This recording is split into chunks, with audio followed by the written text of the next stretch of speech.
Tottenham desperately need a number 10. I can't stress this enough. After the injury, the unfortunate injury of James Maddison, we found ourselves once again very short in terms of squad building. We don't have anymore a number 10. Before we had Kulusevski and Maddison. Kulusevski, unfortunately, we know the problem that he had already from last season, and he will be back around January or February. And James Maddison is even worse because he got injured again in the same knee that he had before. So now he will be out probably for the majority of the season, if not all the season. So what we do now as Tottenham, what is the plan? So in this video we're gonna see what we need to do, and I've selected 4 options between the ones that are being closer linked to Tottenham, and we will see who between the 4 options is the best to take us to the next level. What we lack in this moment is a player that will help us in different situations, okay? The first situation is where we defend very deep. And we saw that against Bayern Munich, okay? Against Bayern Munich, we tried to defend very deep, and Bayern Munich was occupying the spaces very well, with midfielders coming on, of course, into the box.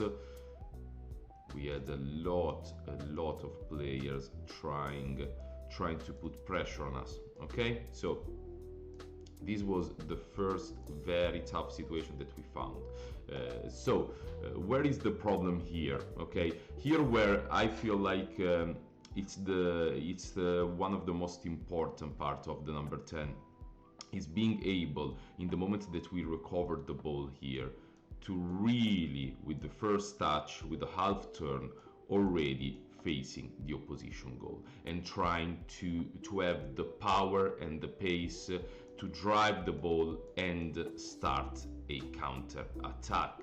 That's the most important thing, in my opinion, especially one of the most important thing, not the most important thing, but it's going to be very tough because in this moment we saw against Bayern Munich, for example, that they put a lot of pressure on us, and without a profile that is creative in the half turn, even in deeper position, even when you're closer to your goal, we were way too shy on the ball. So the first thing that we wanted to do is play the ball long to the striker that needed to do this type of work against 2 center-backs or even 1 center-back. That Bayern Munich had the very strong center-backs and we couldn't do it. So I feel like having a number 10 that will be more reliable in this type of one against one situations with the back to the goal is going to be very important. And another situation that we will see, and usually it's where we will be very offensive. So maybe when we play against a team where we are much better than them, so they will start to put a low block. And that's also where the number 10 is going to come very helpful. Because of course, in this situation, the wingers are going to be very important. But in my opinion, it's very tough to unlock a low block if you don't have someone that is able to play in tight spaces. So this can also be a situation, this can also be a very big problem for any team and also for us. Essentially, I don't feel like we absolutely have a player that is comfortable getting the ball into the pocket of space, especially when they are playing with a low block, when the space is not there. So here in this situation, we need someone with high agility, with very good footwork, and also with very good ball striking, because in this moment, if you can, for example, turn your man here, you are already inside for shoot. And I feel like we really lack someone that is consistently shooting from outside of the box. I feel like Maddison could have done that, but he didn't do it consistently. So I would love someone that is agile, that have very good footwork, that have very good technique, and can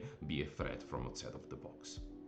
So the first option that we have is Eberechi Eze. In my opinion, is one of the best options that we have. The 27 years old attacking midfielder from Crystal Palace is proving himself, is proving to be one of the best attacking midfielder in the league in the last 2 seasons. Even in terms of scoring, in terms of assisting, but in general also in terms of performances. His general play is very good. And one of the reasons why he's one of the best options is that, for me, as we said before in the tactical board, he's absolutely great in pocket spaces. He is someone that can absolutely play in tight spaces. He's someone that will unlock very easily a low block with his quick feet, and also, as we said before, with his ball striking ability that will be very helpful from outside of the box. He proved in the Premier League that he can score quite consistently from inside and outside of the box, so that's a key part of what we want to do next season. And another thing that for me is very important is that he's great in the 1-against-1, even deeper into the pitch. He's an insane ball carrier. When he gets out of the 1-against-1 in deeper position, he can drive the ball until the final third of the opposition team. And that's something that we talked even this about in the tactical board, with the way that we set up, with the constant transition that we need to have also, especially against the better team. A player like this can be very versatile, even when you play in low block and even when you play against a low block. The second option that we have, and this is personally my favorite option that we have, is Nico Paz, the 20 years old attacking midfielder from Como, a player that was destined since he was a very young guy for greatness. He was arguably one of the best, if not the best, product of the Real Madrid academy. He went to Como, but still Real Madrid have a lot of options in his contract. They can get him if they get the same amount of money that another team will offer. They will have the right to get Nico Paz. Next season they can get Nico Paz for just 9 million. The season after they can get Nico Paz for just 10 million. So he's a player that he's not in Real Madrid, but he's in the radar still of Real Madrid, because they know how good he is. So this is a future superstar in my opinion. It's clear to me that this is a future superstar. Last season in the Serie A he showed this quality, and in my opinion he's levels above any other attacking midfielder in the Serie A. The best thing about Nico Paz is that he's physically incredible. He's a 6'2", 6'3" player with a very strong frame. He is not someone that can get bullied off the ball easily. And on top of this, he is very agile, and on the half turn he might be the most creative and best player that we have on this list. He can turn around in every situation. Despite his height, he's incredibly agile, and when he drives the ball, he drives it with force. One of my favorite things about Nico Paz is also how dangerous he is in every situation. When he drives and when he's outside of the box, he can shoot with his deadly left foot. His ball striking is insane. He can also go off the ball and try to make a run inside of the box and scoring with his header, with some other finishes inside of the box. So he's a very versatile finisher. He's someone that you can expect to have at least 10-12 goals a season. And he's also, another thing that I absolutely love about him is that he's very comfortable dropping deep and playing as a deep line playmaker, playing as a box-to-box midfielder. He's by far the most complete player that we can realistically get. I know, and some news report that we offered 40 million for him. Como won't be easy to deal with because they have unlimited money basically, so they will ask around 70-60 million euros, and I think it's worth it. The third option that we have is a very good one, and is Bilal El Khanous, the 21 years old Moroccan midfielder. Showed this season, in the first season in the Premier League, that he belongs to this level. Not only this, I feel like his ambitions needs to go way higher. Leicester City. He showed incredible qualities, especially technically speaking. This guy technically might be the purest technical player that we have on this list. His touches are incredible. His footwork is crazy.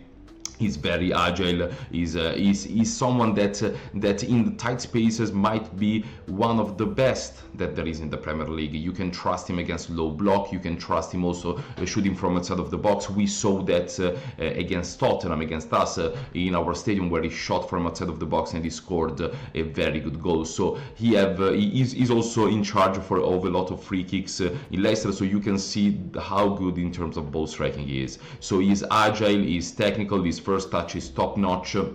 He can shoot from outside of the box. He can be a creative outlet, a creative passer. So very, very, very few negatives here. I feel like no negatives here. Maybe the only negative between Nico Paz and Eberechies is that he's less physical and he's less powerful in the runs. So maybe he can struggle a little bit more in when we play a low block and we need to get out of that situation. But in reality, I don't see that as a huge problem because he has quite a long stride. So he's not a short guy.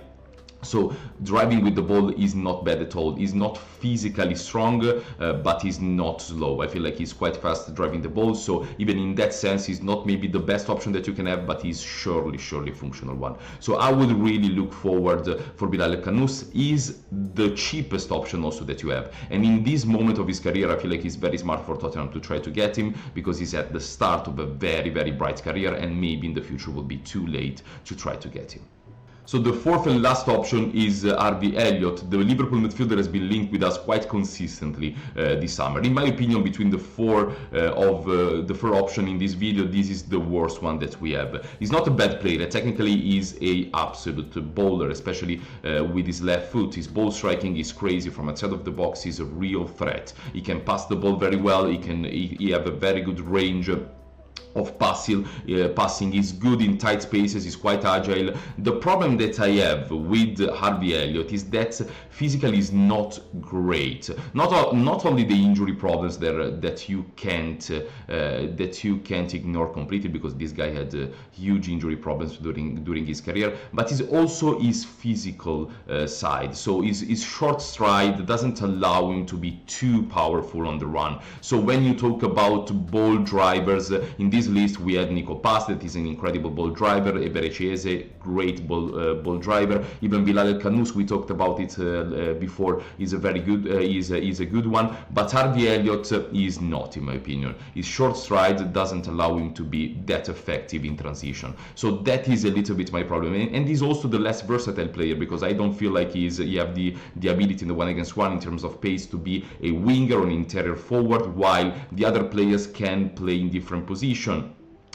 So for example, Eberechies can play an internal forward, Nico Paz can be a number 8 or a number even an internal forward, even himself. But Harvey Elliott on the other side is very limited in a certain way. So he has some positives, especially in terms of ball strike, in terms of agility, in terms of left foot, but I feel like he's the most limited player that we have on this list today. And on top of that, he's quite expensive, and I don't feel like it's worth it to get a player like him for the price that Liverpool would ask.